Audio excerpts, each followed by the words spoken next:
what's up, y'all? It's Mma Analyst here to do my recap for UFC 113. Wow. Yeah, I mean, it's like, you know, almost 24 hours later, whatnot. It's had time to sink in. The initial parade is over. At least, you know, my blood pressure's back down. My nerves are okay. Everything's all right. I had to just lay down and rest for a long time, just chill out. Yo, crazy. Obviously, I'm talking about the main event. Lyoto Machida, Shogun. Man, I would have been, yo, people are, you know, MMA, you know, prediction guys, they you know, they want to get all of them right. You know, this card here, I only cared about one. You know, I want to get all of them right, but I would have traded. I would have been like, man, this dude went 1 for 12. I would have been like, good for me, man. Because the one I wanted was this one. Shogun, first fight, went out there. He thought he implemented a game plan that would give him the victory. He left without the belt, but with a whole lot of confidence. Came back, handled his business, said, you know what, I'm getting this done. I'm going out there and being aggressive. Like I said before, some things that he had said, you know, he was not worried anymore about, you know, maybe getting rocked or any counters. I mean, he didn't want to get hit with them, but he wasn't worried that one of them would catch him and all of a sudden he'd be, you know, doing a stanky leg, whatnot. He was pretty confident that he could go out there and exchange, and when they exchanged, he would get the harder shots, and that he could finish off the fight.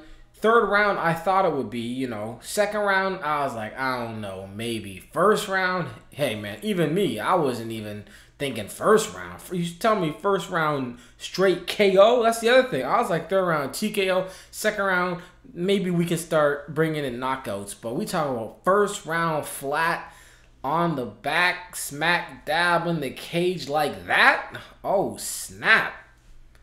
That was some craziness. Dude's eye, oh man. The thing that's kind of weird is, like, Shogun's the champ now, which is crazy, which is, you know, a very short period of time ago he was, you know, coming into the UFC off all the pride hype and all the warranted pride hype, and then all the bad stuff happened at the beginning and had to get surgeries and whatnot, and just a short period later, boom, switch it all around, 2 years. So that's crazy. The other thing is Shogun's Lyoto Machida is still what I'm gonna say, you know, regarding the other guys in the division. I don't really think anybody can pull out this game plan that Shogun did. It's not like Shogun, you know, laid out the game plan, the map. Like, here's how you beat the Machida, and now everybody's gonna do it. Everybody can't do it. You know, everybody can't go out there with the striking ability and the aggression and the chin and the knowledge and, you know, what it takes to go out there and, you know, do what happened to Machida in the first fight or in the second fight with Shogun. You know, I still don't see a lot of other guys going out there and implementing this game plan. Now, somebody like Rampage, if he could somehow get on the inside and, you know, land one of them big bombs, and, you know, maybe it's possible, but I would see him getting beat up on the outside long before I see him getting on the inside. But, you know, it's crazy. What's up next? You know, Machida probably going to fight I don't know, who would he fight? Because I believe the loser of Rashad versus Rampage would cause a rematch, as well with the winner, but it would be a rematch in the UFC. I think Machida's going to end up, maybe, I don't know who he's fighting, but I think Shogun's going to end up fighting Rampage for the title, for his first title defense.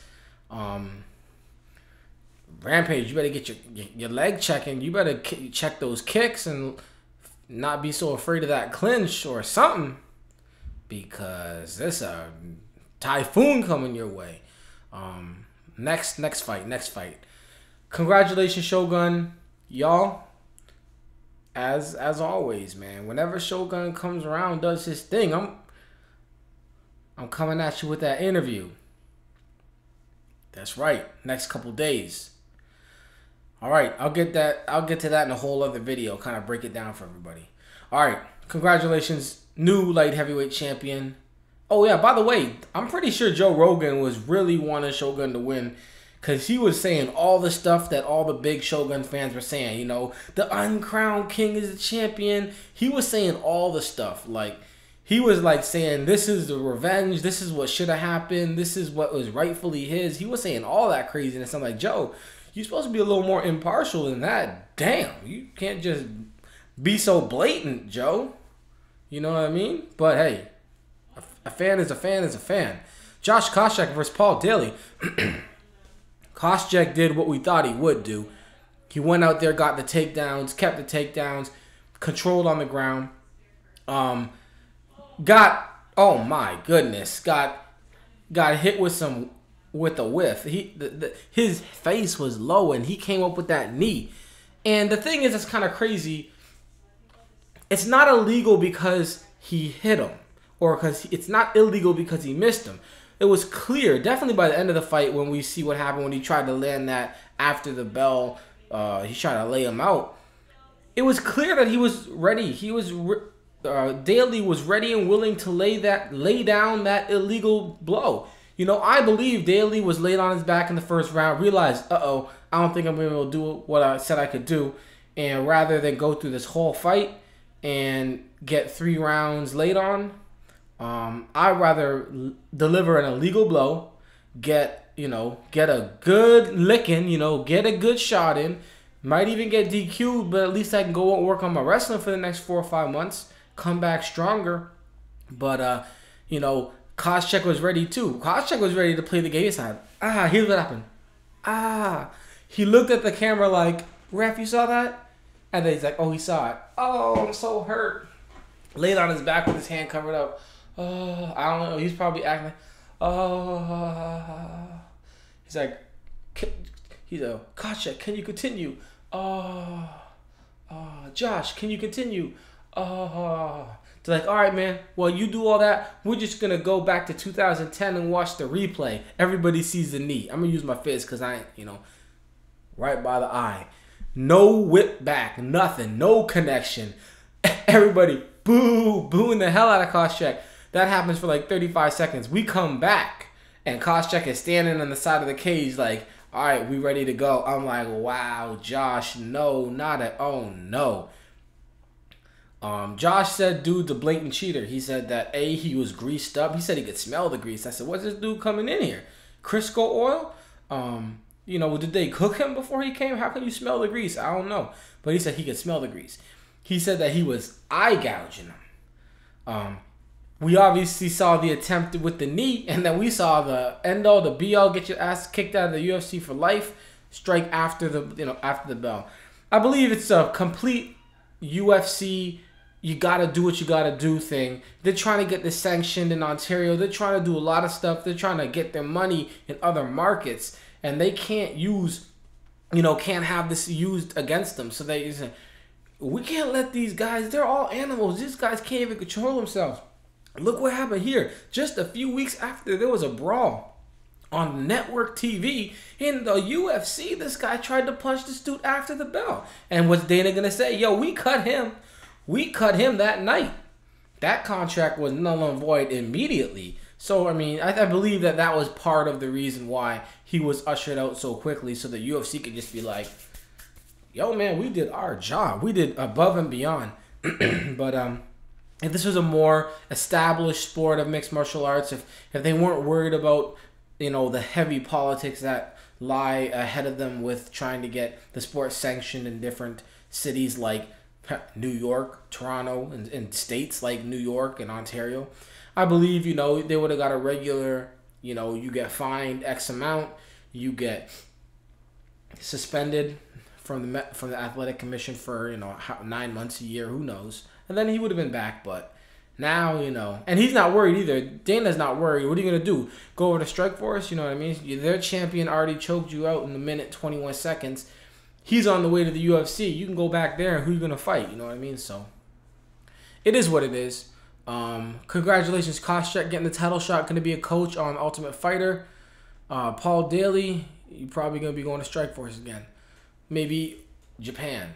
You know what I mean? He might never fight the United States again. They might say you can't fight for a year. He say, F that. I'm fighting in Japan. I'm going to Dream. Sam Stout versus Jeremy Stevens. I It's kind of crazy. Like, Sam Stout came out, did his thing, but Jerry Stevens, like, his striking was a lot more controlled aggression than I initially thought he had in him. I thought he was more just throwing a whole lot of craziness, but you know, he was actually slipping and throwing loopy stuff that was landing. Like, his loops were landing before Sam Stout's straights. Sam Stout was throwing straights, and he was throwing loops, and the loops were landing, and that normally doesn't happen. Stevens went out there and basically he landed the harder shots throughout the fight. I don't really know how you can give the fight to Stout when it happened after seeing all 3 rounds, but one of the judges did. I don't know, but you know, Stout still looked good, but the aggression wasn't there, and that's just what it is. Kimbo's gone. Let's just play that right now. Kimbo was the worst heavyweight in the UFC. The second worst heavyweight in the UFC was probably Matt Mitrione. You know what I mean?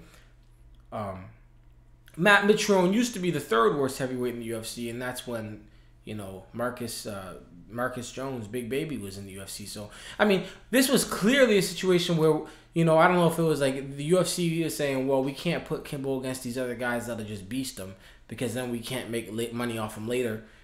And maybe it's athletic commissions won't allow us to put Kimbo up against any of these real, you know, veterans. You know what I mean? So Kimbo Slice fought Matt Mitrione, who was 1-0. Matt Mitrione had 1 win. His win was over a guy that was 0-0, which was another football player. You know, Dana White, after he said, you know, Kimbo is not UFC quality. We knew that. You knew that. Everyone knew this. You know what I mean? But he, you know, did his thing, went through the house, mad respect, all that stuff. Clearly, it is what it is. The dude gasses real quick. He's got problems. He's injured. You know what I mean? He's injured for life. You know what I mean? You know, it's the IFL for Kimbo. Injured for life. So, you know, kick a guy in the leg and 2 kicks and he'll be like, oh, I can't walk anymore. You know what I mean? And like I said, I still want to see that passport. I'm going to say it like Roger Mayweather. I'm going to tell you one thing. I know what a 36-year-old man look like. And it ain't that. That's for sure. For y'all who watch boxing and the great Roger Mayweather. I like Roger. Anyways. Kimbo's gone. Daly's gone. Damn, they cut all the black people. No, I'm just playing. Rampage still there. But whoever loses that fight, no, I'm just playing. All the... Never mind, y'all. Let's just move on. Patrick Cote, Alan Belcher. This stuff really pissed me off, man. I'm tired of these head spikes. Don't tell me it's not a head spike. All right? You got a guy in between your legs, no homo. His head's right there. You wrap your arm around his belly and you lift his feet in the air and you place his head in the pile driver position and you try to slam him. That's a pile driver. Now, in wrestling, it looks like a pile driver because the wrestlers know what they do. So they don't fight it. They go, oh, no, don't do it. And they kick their legs up nice and high so he goes straight. And then they actually plan that your head doesn't actually hit the ground. Your shoulders hit the legs and your head doesn't hit the ground. So it looks like a pile driver, but it's fake. And this, you know, Patrick Cote's not playing with him. He's like, oh, let me help you out. He said, let me try and stay as heavy as I can.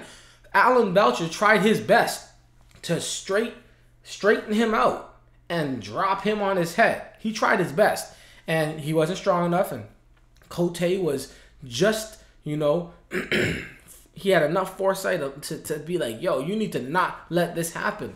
I don't know. I haven't seen any Patrick Cote interviews yet, but I'm pretty sure he got knocked out because when he got slammed face first, head first on that mat, he went limp immediately after. And there was about a 1.5, 2 second time where he wasn't moving. And then shortly after that, this dude was just rolling around with his neck out like, Kier, choke me. And I know he's got better defense than that, than to just, la, la, la, here's, you know, this guy was just like Fabricio Camo's Marengo just a few weeks ago when he fought Kurt Pellegrino. But that was a little different because Pellegrino was defending against a rear naked choke. And he jumped forward. And Fabricio Camós, he said he could have put his hands out. He could have let go of the choke and stopped his head from smashing. And that's why that's not illegal. But this right here, just picking a dude up, putting his legs up there, putting his head down there, and dropping, that's illegal. But what happens? He gets rear naked choke. He gets submission of the night. Kurt Pellegrino, it was a head spike, but it was a legal one. He got submission of the night. What are they waiting for? Are they waiting for the first, neck broken in the UFC? Is that what it's going to take for them to decide, that we are going to regulate these head spikes? You know what I mean? Something's got to happen, and it's got to happen quick, or or we're going to have a real big issue with broken necks in the UFC. Joe Dirksen versus Tom Lawler. I was kind of proud of this one, picking this Joe Dirksen here. From the TV ones, y'all would have thought I got them all right. You know what I mean? I got Joe Dirksen right. I got Cote wrong. I got Mitrione right. I got Stout wrong. I got Koscheck right. I got Machida right. Overall, I did pretty bad on this card. A lot of the underdogs won. I got Marcus Davis right. But TJ Grant supposedly should have won the fight, but he didn't. I don't know. But anyways, Tom Lawler might get cut. I'll just put it like this. The guy's, he just gasses too quick. He puts too much into every strike. And he needs to fix that. Hopefully he doesn't get cut, but the UFC is not afraid to cut him. Congratulations, Joe Dirksen. Marcus Davis, congratulations with that win. Goulet's had a tough meaning, not his friend chin. That chin's not the best chin, and Marcus Davis has big hands, so heavy hands, so that wasn't a good combination. Congratulations, Johnny Hendricks. Johnny Hendricks, I think he said it was his worst fight he ever fought. He felt he still won the fight on a I believe it was a split. It was a majority decision because one of them was a draw. And Beltran beat Tim Hagg, so Tim Hagg got brought back because he went to Canada. He's going back down. Same with Jonathan Goulet. Joe Dirksen might stay. Patrick O'Tay's going to be all right. Yoshida, is he going to get cut now? He just lost to Guyman. I'm not sure. Congratulations, Guyman. And Jason McDonald, damn, this guy's leg got broke. I haven't seen this, but it sounded disgusting. Anyways, y'all, Shogun, handle your business. Great work. Next fight, keep it up. Stay motivated. Stay focused. Keep that belt. MMA, it's important, y'all. Yes. So good. Oh, yeah. Peace.